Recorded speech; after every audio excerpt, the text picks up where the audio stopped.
Back in September, the owners of a historic distillery in Kansas City decided to bust through a mysterious wall that they hoped would lead to pre-prohibition treasures.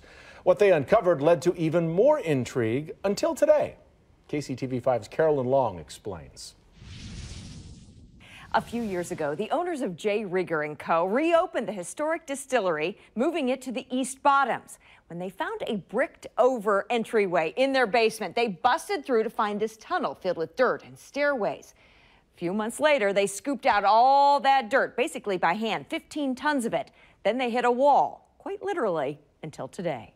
This morning, a concrete cutting company came down and they took the concrete wall down. Lucy Rieger could hardly contain herself to finally get a glimpse of what lies beneath their building. Built in 1901, originally used as a bottling hall for the Heim Brewery, which was located across the street before Prohibition. We've all just kind of been obsessed with coming up with theories. That wall set 25 feet back, and once through, We're very excited to find that it's a whole tunnel system running underneath the grounds. What we saw is that this tunnel goes another 65 feet beyond where that concrete wall was and ends with another brick wall at the end. now there are all new theories about the traffic that used to run underground between the brewery and the bottling company.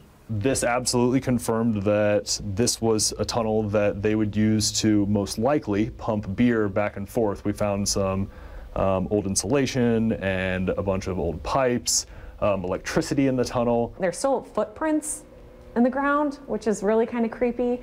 Kind of creepy, kind of cool, but in some ways a letdown for Andy Rieger, who had fun fantasizing about what could be. The funniest thing about breaking through the concrete wall was almost dissatisfaction of the fact that we were no longer able to be kids. We for so long were sitting here speculating about treasure chests and old booze from the Prohibition years. So now what? Well, the Riegers are considering turning this tunnel into a cool whiskey cellar, or if they can get approval from the city, they may even open it up for tours. Carolyn Long, KCTV5 News. That sure is cool.